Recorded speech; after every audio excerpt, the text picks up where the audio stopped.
નમસ્કાર, હું છું જિગીશા પટેલ. પાટીદાર સમાજની સંસ્થા એવી ખોડલધામ સાથે સંકળાયેલી છું. આંતરરાષ્ટ્રીય કુર્મી સેનાની ગુજરાતની પ્રેસિડેન્ટ છું અને હ્યુમન રાઇટ્સની પણ ગુજરાતની પ્રેસિડેન્ટ છું. આજે એક મહિલા તરીકે, ગુજરાતની મહિલા તરીકે ગુજરાતમાં જે આ કંઈ ઘટના બની છે, જે એક નિર્દોષ બાળાને રાત્રે 12 વાગે કહેવાય ને, રાજકીય દબાણ હેઠળ એક નેતાના કહેવા પ્રમાણે પોલીસ દ્વારા એનું રાત્રે 12 વાગે એનું અપહરણ કહેવાય એવી એક ઘટના બની છે. અને એને કાયદેસર અમરેલીની બજારમાં એનું સરઘસ કાઢવામાં આવ્યું. એવું તો શું ગુનો કર્યો હતો એ દીકરીએ? એને હું દારૂ વેચ્યો હતો, એને બલાત્કાર કર્યો હતો, એને શું કર્યું હતું એવું તમે એને સરઘસ કાઢ્યું?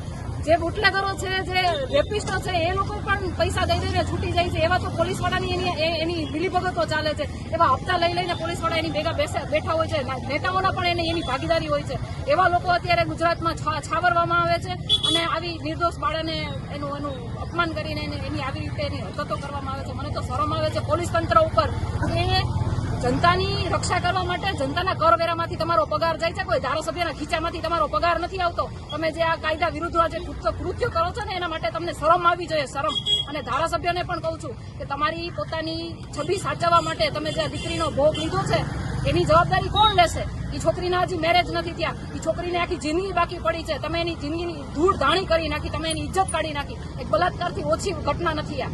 તમે આ દીકરીની જિંદગીની જવાબદારી કોણ લેશે? કૌશિક વેકરિયા લેશે કે કાલે મહેશ કસવાડા જે કૌશિક વેકરિયાનું ઉપરાણું તાણતા હતા એ લેશે?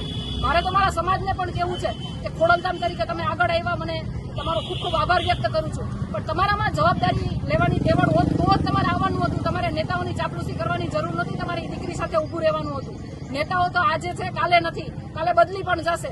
આ સમાજે તમને આગળ વધાર્યા છે, સમાજે તમને અગ્રણીઓ બનાવ્યા છે અને આ સમાજના લીધે તમે ટકી રહ્યા છો. એટલે સમાજ માટે ઉભા રહેવાની ટેવડ હોય તો તમે આગેવાની કરજો, બાકી રાજીનામા આપીને ઘરે બેસી જજો.